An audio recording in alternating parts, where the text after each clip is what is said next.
welcome everyone to this episode of The Pulse. And we're excited about our guest today for a lot of reasons. You know, I'm a Philly guy, Philly sports fan, and he is longtime associated with our champion Eagles. And I'm never going to stop calling them champions. But he's more than that. Longtime Eagle, performer, magician.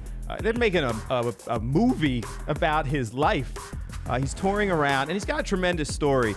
We are joined on The Pulse today by Jon Dorenbos. Welcome, sir. Yes, baby. Yes. Thank you for having me. Appreciate it. And as a longtime Eagles fan, my first response was, so the first Eagle we're going to have on is the long snapper? That means right now that we are trendsetters, baby. Come on. We're setting the I'm gonna pave the way for the rest of the guys. We do a lot of research when we're about to talk to people. And so I knew of long snapper. I knew of magician. I knew of all your talent. I didn't know as much about all of your story. You know, so if we can share some of that, let's start how you kind of got into this, because there were challenges even as you were young as developing Jon Dorenbos. Oh, 100%. I mean, life is what we go through, how we experience it makes us who we are. And so when I was 12 years old, I lived in a Brady Bunch family. My dad was my hero, played catch with him every day, coached my teams, president of Little League. My mom was a hero for many different reasons. She volunteered at the school. I'm not going to say I had a learning disability, but learning for me has always been really hard. In my reading comprehension, I've always struggled. So my mom volunteered at the school, and the reading program created like this, a different way to learn. And all the cool kids liked my mom. So guess what? All the cool kids started to like me as I got older. And so, you know, my dad kind of being the president and the man of the house and showing me what it's like to be a man. And then my mom showing me that you can be different. You don't have to be good at everything like everybody else, but you still have a purpose, a place, and you can still be wanted and contribute. Mm-hmm. And so both were huge influences in my life. And then when I was 12 years old, I came home and discovered that my father had murdered my mother out of absolutely nowhere. I go back to that, and I guess I apologize for starting there, but I think that it's important because that was an early start for a young man, and yet you kind of became you. Like, was that the foundation right there to start shaping the strength, the personality, the person that you became later? That was a pretty significant event at an age to where you are young enough to completely understand and grasp the severity of the situation, but also young enough, or I should say old enough to understand it, and young enough to still be influenced in a positive way, that your life can still go up or down, right? And so, you know, my grandparents who helped raise me, my aunt who ended up getting custody of me on my mom's side helped raise me.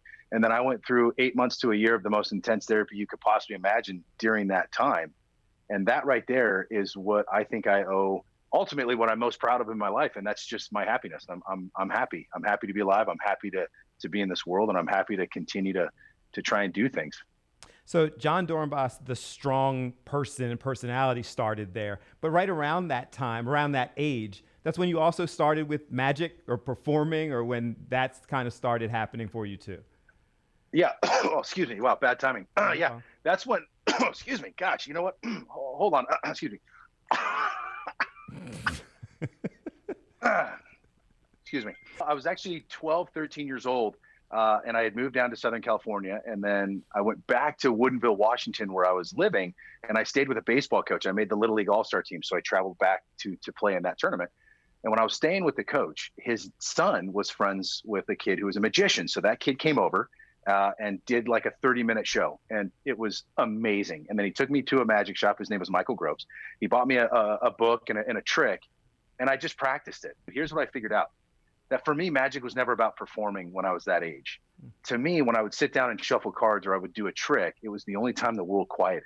It was the only time I didn't think about my dad going to prison, losing both my parents, you know, kind of selling everything, right, and going into a temporary foster home for 8 months, 9 months, 10 months, whatever it was, moving down in with my aunt, and just having a complete life-changing year. I would sit down, I would hear the cards riffle, I would shuffle, and the world quieted, and that was my time to be a kid. That talent kind of coming out was almost therapy for you. It took my mind away, and it taught me that something can be very, very difficult, but if I just keep working on it and just keep practicing over time with discipline, right, you're going to get good at it. So Jon Dorenbos, the performer, actually happened before Jon Dorenbos, the football player. When I got into junior high, my nickname was Ogre. So I was like the 6 foot, 200 pound kid. Then I went into my freshman year in high school, and I was still a pretty big kid for high school. And my buddy Kevin Johansson said, "Hey, you should play football." And I was like, "No way, dude. Football's for dorks. I like magic." Right. And he's like, "Yeah, right. Things you and hear often." Yeah, right. And I'll never forget what he said. He said, "You can hit that guy and not get in trouble." Well, that actually sounds pretty cool. Like, I didn't really understand the game. I just knew, go get the ball, go hit the guy with the ball, don't get in trouble. So think about this. I had the perfect combination. I had a lot of you can say anger, resentment, betrayal, all these feelings that kind of harbor up just negative emotion, right? That I just needed to get out somehow, some way, that I had accumulated over the last couple of years. So now I could hit you during the day, not get in trouble, get out my aggression. And then I would go home at night. I would light a candle. Yes, I would listen to Yanni track number 9, Felista on repeat. Okay. And then I would just shuffle. And I kind of had this balance of being like a gladiator during the day and then kind of just chill Zen guy at night with cards. Next on The Pulse, Jon Dorenbos shares how things just kept falling into place, at least for his NFL career. The scout got on the megaphone and said, "Dorenbos, why are you running?" I was told I got to run a 40-yard dash, sir. You are not fast, nor do we care.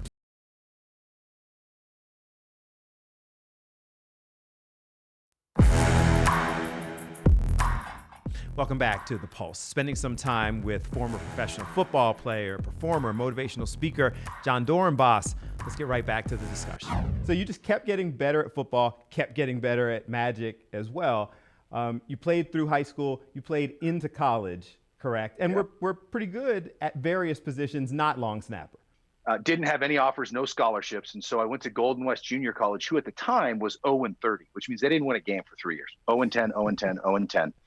So Jon Dorenbos went to Golden West Junior College, and boom, you nailed it. We lost another 10. So we went 0-40, but then that's kind of where the whole journey started, and my life kind of took off because I knew Golden West was going to be a stepping stone. Right. So I was like, hey, if I can't play there, then I can't play anywhere. Go somewhere where you're going to get on the field.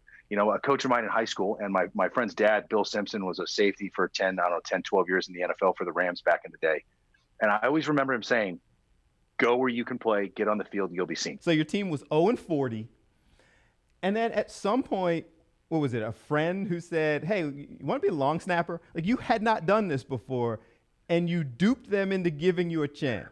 My best friend, Paul Tessier, who I played high school ball with, he was 2 years older than me. He went to Golden West, and then he went on to UTEP, Texas El Paso. So here's what happens. He comes back, he visits. "John, we need a long snapper. Can you still do it?" Yeah, dude, totally. So I go and I get the film from Golden West Junior College that season. And I was like, okay, cool. I start putting my highlight tape together, right? And I had some highlights. I was a good player. Okay. But I didn't have any snapping because I didn't snap. So I was like, well, what the heck? Tim Thurman, 6'6" long snapper, he's better than I probably ever was in my entire career. I'll just take some of his film and just say it's me, and then it doesn't matter because I can do it. I just don't have film doing it. So I'll put his highlights on there and say it's me. This is so wrong. But I mean, it worked out. So this is good. You used somebody else's highlights to get you a job and ultimately got into the pros. But at the time, I did not feel like I was being deceitful because I knew I was good enough.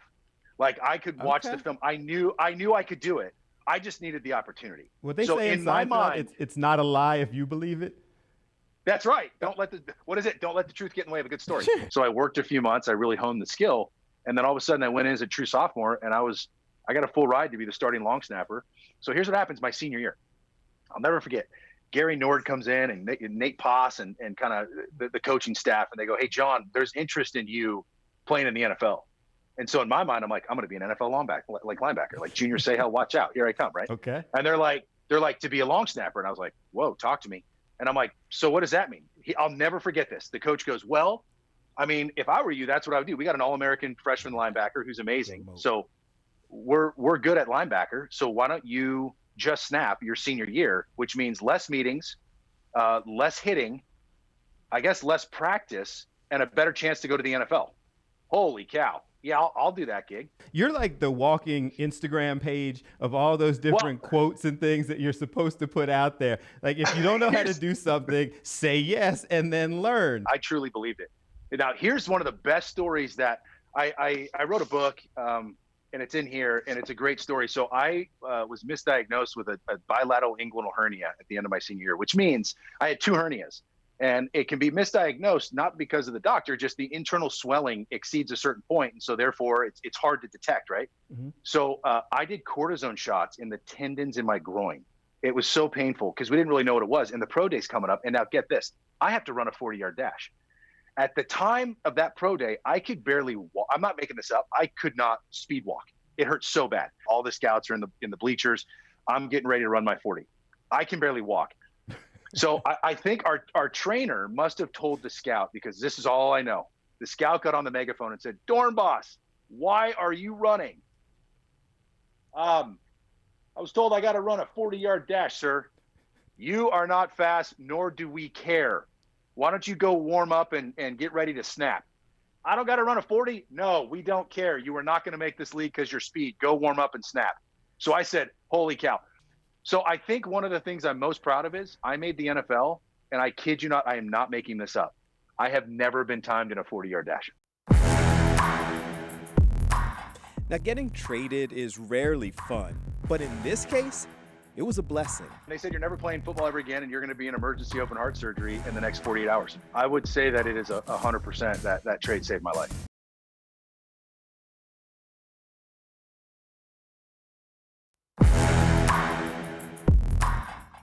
Welcome back to The Pulse. So much in Jon Dorenbos' life that he still has to share.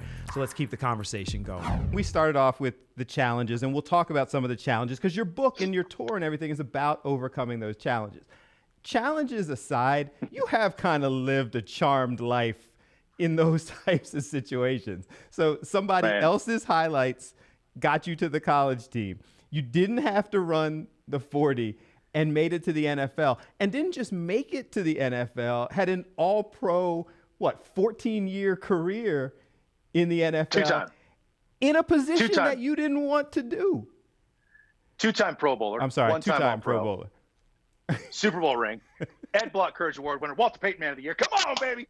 And most consecutive games played in Philadelphia Eagles history, which I'm really, really proud of. So at one point, you were playing football, successful in football, and competing in like America's Got Talent and doing magic. There was a moment when I was playing in the NFL and did America's Got Talent that I was doing both careers at the highest possible platforms, the NFL and the #1 TV show in the world, and doing magic simultaneously.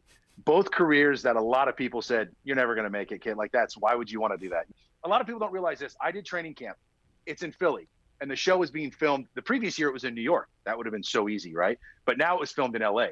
So I had multiple days in training camp that it was 8 a.m. meetings. I went to training camp till 5, okay? Rushed over to the airport to get on the 6:15 to LA. So I would fly from Philly to LA. I would land. I would have like 2 or 3 hours to do interview, B-roll, camera blocking, rehearsal, to then be in the air by 10:30, to get back to Philly by 7:15, to rush over with an escort to get to my 8 o'clock meeting. And then I would go till 5 and then go to the airport, then fly to LA, a couple hours, then fly back, training camp, and go back and forth. We're playing at the highest level and performing at the highest level. So doing all of that, and third place in America's Got Talent? I got third. Yeah, I got third. So you end up leaving our Eagles. We're going to push that aside for a second and ignore their awful decision, Eagles fans. Traded to the Saints. And then what was it, the physical that showed that you had a very serious issue? So what happens is they trade me. They heard a murmur in the wrong place, and they were like, we're going to have you go down and get an echo. And I did. I got ready for practice, and I came back from the hospital. They said, hey, we're going to go do more tests on you. Okay.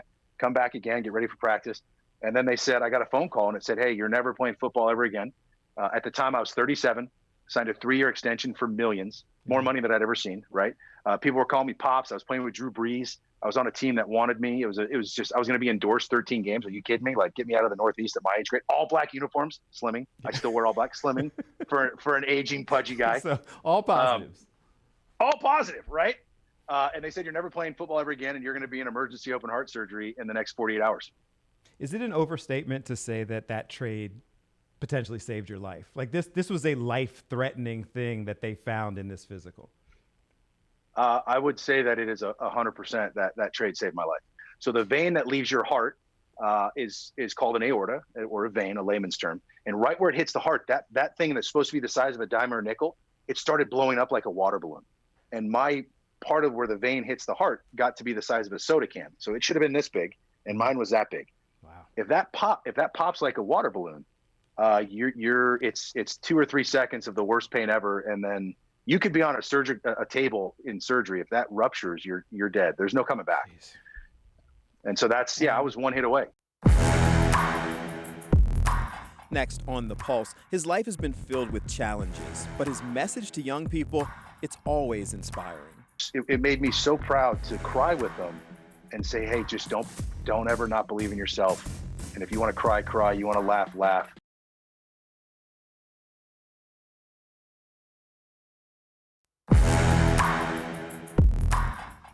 Welcome back to The Pulse. Today, our guest, former professional football player, performer, motivational speaker, Jon Dorenbos. Let's keep the conversation going. So the football career is over, but you were healthy. But the touring, the magic, the performance, you're still doing that. Is that the thing that you get the joy from now? Like, what's bringing you joy at this moment? That I had a life after football, that I wasn't worried about figuring out how I was going to make it, because I had something that made me happy. I had purpose, and that was performing and speaking. And it's something I love to do. When you take that pressure away, I played football because I loved it. I absolutely get you doing the motivational speaking and talking to people, because you've overcome so much that you continue on, and people see your story and like, if you can overcome all of that and achieve that level of success. So here we are today, and I want to talk about, you got a book that's going to be turned into a movie, but Jon Dorenbos, no huge surprise that a fire breaks out in front of you. Ooh. You know, and that's, I mean, I guess it's something that we can kind of talk about. There's nothing lighthearted about it, but the person's going to be okay. So that's a positive. But how does that happen? My wife says, we got a babysitter. Let's do adult things, which means let's sit on a patio and have dinner as adults. Right. And I said, okay, I'll put the groceries away. If there's a spot on the patio, we'll do it. The spot on the patio is open. So I go put the groceries away in the truck, and I notice a big blanket. If mom's warm, right? If wife's warm and we're sitting on the patio, then dad gets to stay outside, which I'd rather be outside and be cold. So I bring her the blanket to keep happy wife, happy life, keep her warm. And then a few minutes later, my wife and I hear a scream that we both thought that there was a fight broke out or somebody had a gun. And so we both kind of stood up to just kind of assess the situation, make sure we're safe. And in about that 2 seconds that I stood up and turned around, the waitress, her apron went from on fire to her completely engulfed in flames. And what happened is her apron hit a little box heater that was on the ground that they had outside for their customers. So I look at my wife, I took my jacket off, I grabbed the blanket off her and just ran over to her, threw the blanket on her face to kind of keep, because her hair was on fire, but her face wasn't on fire. And so tried to pat it, didn't get it. And then I guess I just completely tackled her, wrapped her around, rolled over on her, and we got the fire out. She just got released from the hospital. It's been about a month and a half. She had 4 or 5 surgeries, major skin graft surgeries. Veggylicious US is the Instagram. They posted all the pictures updating. You can see it, her recovery. They have a GoFundMe. I didn't know these people, but people started coming out and said they're the nicest people in the world. And so people are helping them out. And obviously they're going to have a lot of bills, and the insurance covers a little bit. But I'm very proud to say that her face is okay. She is alive. She's a wife. She's a mom. She's a friend, and she will live. There have been a lot of challenges, and we've touched on some of them. Why are you sharing your story with people? What do you think they get from hearing your story? So let's say I'm with the Eagles and we're playing the Bengals. Well, a representative from Cincinnati would call and say, hey, we got these 2 kids and the mother killed the father. Hey, we've got these 4 kids. The father killed the mother. Hey, we've got these 3 kids and the stepdad killed the mom, right? Would Jon come in and speak to these kids for a few hours on Saturday when you guys land? We'll bring him to the hotel. And so now on my away trips, I would sit in a hotel room with these kids. And I don't think anything felt better than to be the person in that moment, to be able to look at these kids and probably be the only person they'll ever meet that has been through it and is genuinely happy, regardless of what you define success as, right? I'm happy. Yeah. And I would look at these kids and I'd spend hours with them, and I'd talk to them and we'd cry and we'd laugh, and I'd tell them the things that I learned. And it made me so proud to cry with them and say, hey, just don't ever not believe in yourself. And if you want to cry, cry. You want to laugh, laugh, and just do these things. Keep with the process. And I promise you that one day you'll be happy. Life is magic. So it's out now. People can get a copy of the book. You're touring, so people can, here you go. Hold that up. Product placement. you're touring. So people can also see your performance, and they may hear you speaking. So big name producers now have taken your story and are going to turn it into a movie. Like, how's that feel? The first draft of the script is done, and now they're going back and kind of just tweaking it. It's not a sports movie. It's a movie. The most important thing about my life is that when you come see my show, I promise you, you're going to laugh and you're going to be inspired, because it's my life story with the magic I learned along the way that got me out of bad situations to find happiness. And ultimately, it's a show, a journey, and a story of how I ultimately, when my wife got pregnant with my daughter, I ultimately sat down with my dad 28 years after he killed my mom, and had the first conversation with my dad a month before I was about to be a dad. It is inspiring. And thank you for spending some time with us on The Pulse. Remember this: it doesn't matter what your situation is. Don't let it define it. Don't let it define you. Let it refine you. Come to terms with your reality. Remember that forgiveness is for you. It's not for anybody else. It's not about winning and losing. It's about you coming to terms with what your situation is, so that you can find happiness, so that you can make this world a better place. Wow. Thank you so much for watching The Pulse today. The discussion with Jon Dorenbos, his life story, the things that he's been through. I'm so appreciative of him sharing it. I enjoyed it. I hope you did as well. And if you would like to hear more, the entire unedited edition, the whole discussion is available. The Pulse with Bill Anderson podcast, available any place where you get your podcast. So check it out. And we'll be back again, same time next week.